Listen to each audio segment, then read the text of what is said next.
عزیز طلبہ، میں سے شیخ ایک بار پھر آپ کی خدمت میں حاضر۔ میں اپنے اس یوٹیوب چینل شاز وائس میں آپ کا خیر مقدم کرتا ہوں۔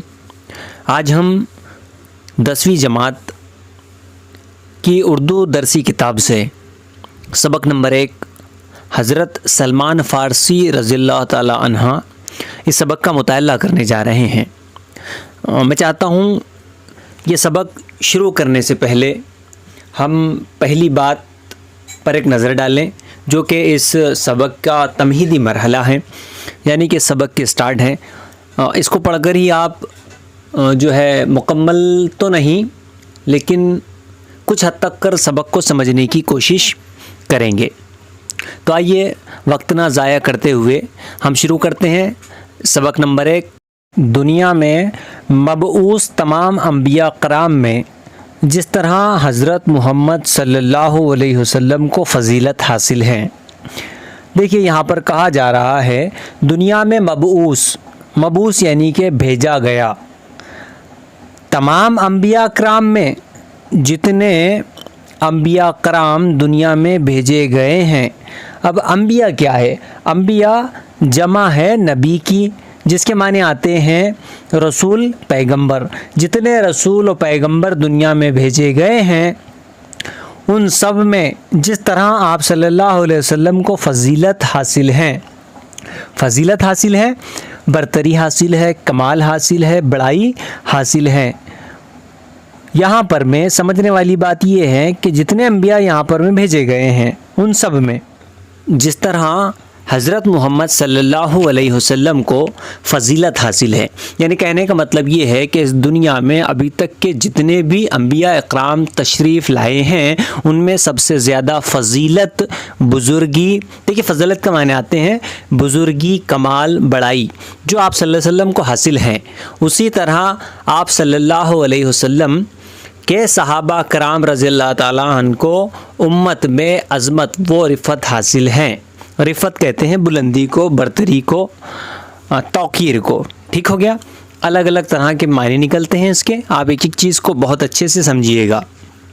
ہم دیکھ چکے ہیں دنیا میں مبعوث تمام انبیاء اکرام میں جس طرح، یعنی دنیا میں جتنے انبیاء اکرام آئے ہیں ان میں سے جس طرح حضرت محمد صلی اللہ علیہ وسلم کو فضیلت یعنی کہ بزرگی، کمال، بڑائی حاصل ہے، اسی طرح آپ صلی اللہ علیہ وسلم کے صحابہ کرام رضی اللہ تعالیٰ عنہ کو امت میں عظمت و رفعت حاصل ہے، یعنی کہ جو جتنی بھی امت ہے ان میں آپ صلی اللہ علیہ وسلم کے جو صحابہ کرام ہیں ان کو بلندی، برتری حاصل ہے۔ دیکھیے سمجھنے والی بات یہاں سے یہ ہے کہ یہاں پر میں آپ کے اوپر میں ضاد دیا گیا ہے، ٹھیک ہے، اور صاد دیا گیا ہے یعنی کہ صلی اللہ علیہ وسلم، اور کرام کے اوپر میں صحابہ کے بعد جو کرام لکھا ہے اس کے اوپر میں رے ضاد ہے یعنی کہ رضی اللہ تعالی عنہ۔ ٹھیک ہے، جب کبھی آپ صلی اللہ علیہ وسلم کا ذکر آتا ہے تو وہاں پر میں ان پر درود پڑھنا ہمارے اوپر میں واجب ہے، ضروری ہے، تو آپ بھی بالکل درود پڑھ دیا کریں، کم سے کم صلی اللہ علیہ وسلم تو کہہ دیا کریں، یہ ہم پر فرض ہے۔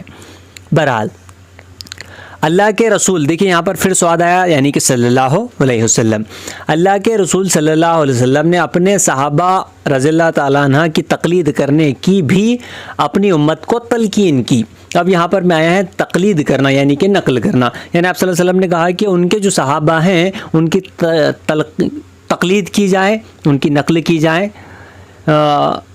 اور یہاں پر ایک لفظ آیا ہے تلقین کے معنی ہے تعلیم دینا، سکھانا، یعنی آپ صلی اللہ علیہ وسلم نے یہ سکھایا ہے کہ جو ان کے صحابہ کرام رضی اللہ تعالی عنہ ہیں ان کی نقل کرنا جو ہے مسلمانوں کے لیے ضروری ہے، یعنی کہ نقل کرنے سے مراد یہ ہے اب کہ جس طرح کے کام انہوں نے کیے ہیں اپنی زندگی میں اسی طرح کے کام جو ہے امت کو کرنے کا سبق آپ صلی اللہ علیہ وسلم نے سکھایا ہے۔ صحابہ کرام رضی اللہ تعالیٰ عنہ آپ صلی اللہ علیہ وسلم کے جانثاروں میں سے تھے، یعنی آپ صلی اللہ علیہ وسلم پر جان قربان کرنے والوں میں سے تھے۔ دیکھیے جانثار کے معنی آتے ہیں جان قربان کرنے والا۔ اب یہاں پر میں جانثاروں ہیں یعنی جانثار کی اردو جمع کی گئی ہے جانثاروں، ٹھیک ہے، تو معنی آئے گا جان قربان کرنے والے۔ देखते हैं दोबारा से इसको। सहाबा کرام रज़ी अल्लाह ताला अन्हु आप सल्लल्लाहु अलैहि वसल्लम के जानिसारों में से थे, और आप सल्लल्लाहु अलैहि वसल्लम, इसलिए कह रहा हूँ, देखिए यहाँ पर मैं आपके ऊपर में स्वाद है लिखा हुआ, यानी कि आप सल्लल्लाहु अलैहि वसल्लम, ठीक हो गया। और आप सल्लल्लाहु अलैहि वसल्लम की मदद के लिए हमेशा तन मन धन से तैयार रहते थे। कौन तैयार रहता था भाई? सहाबा किराम आप सल्लल्लाहु अलैहि वसल्लम की खिदमत के लिए, मदद के लिए हमेशा तन यानी कि जिस्मानी तौर पर, मन यानी कि ज़हनी तौर पर, और धन यानी कि माशी तौर पर, पैसे धेले के एतबार से हर वक्त तैयार रहते थे। उन सहाबा किराम रज़ी अल्लाह ताला अन्हु में हज़रत सलमान फ़ारसी भी थे, और उन्हीं सहाबा किराम के अंदर में एक शख्स हज़रत सलमान फ़ारसी भी थे।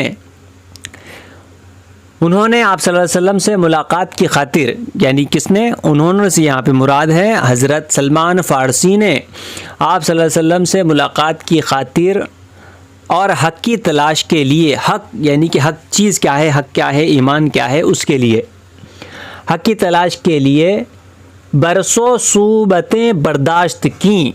देखिए यहाँ पर एक लफ्ज़ आया है सूबत, ये जो है सूबत की जमा है सूबतें। अब सूबत क्या होता है? सूबत होता है सख्ती, दिक्कत, मुश्किल, तकलीफ़ें। यानी कि हज़रत सलमान फ़ारसी ने हक़ की खातिर आप सल्लल्लाहु अलैहि वसल्लम से मुलाकात और हक़ की खातिर बरसों सूबतें, तकलीफ़ें, दुश्वारियाँ, मुश्किलें वग़ैरह वग़ैरह बर्दाश्त की। बिलाखिर आखिरकार ईरान से मदीना पहुंचकर आप सल्लल्लाहु अलैहि वसल्लम के हाथ पर ईमान लाए। बिलाखिर यूँ हुआ कि ईरान के रहने वाले थे। देखिए हज़रत सलमान फ़ारसी जो है कहाँ के रहने वाले थे? ईरान के रहने वाले थे। बिलाखिर आखिरकार ईरान से मदीना पहुंचकर आप सल्लल्लाहु अलैहि वसल्लम के हाथ पर ईमान लाए, और आखिर दम तक यानी कि मौत तक, इंतकाल तक इस्लाम की खिदमत करते रहें। और आखिरी दम तक क्या करते रहे भैया? इस्लाम की खिदमत करते रहें, यानी कि जो काम इस्लाम कहता है करने के लिए वो काम करते रहे, यानी बुरे कामों से लोगों को रोकते रहे और अच्छे कामों की तलकीन करते रहे, अच्छे कामों की तरफ अवाम को, उम्मत को लाते रहें। ज़ैल के सबक में उनके हालात, देखिए ज़ैल के सबक में उनके हालात, देखिए यहाँ पर में जो हालात लिखा है ना, ये जो ते दिख रहा है ना बेटा आपको, ते के नीचे जब एक ज़ेर है, इसको कहते हैं ज़ेर इजाफ़त, ठीक हो गया। ज़ैल के सबक में उनके हालात ज़िंदगी, यानी कि ज़िंदगी के हालात, ठीक है।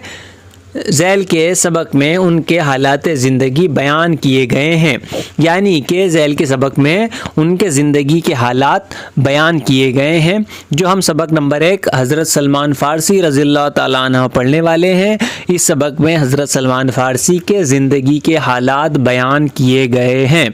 और यहाँ एक और लफ्ज़ आया था बेटे, उसको भी देख लें आप, उम्मत। देख रहे हैं आप सबको? ढूंढो फट से उम्मत कहाँ पर है? चलो ये रहा पहली लाइन में, सॉरी दूसरी लाइन में तीसरा चौथा जो है जो हर्फ है, तो देख लें उसको। लफ्ज़ है उम्मत, जिसके माने आते हैं गुरोह, ठीक हो गया बेटा, जमात।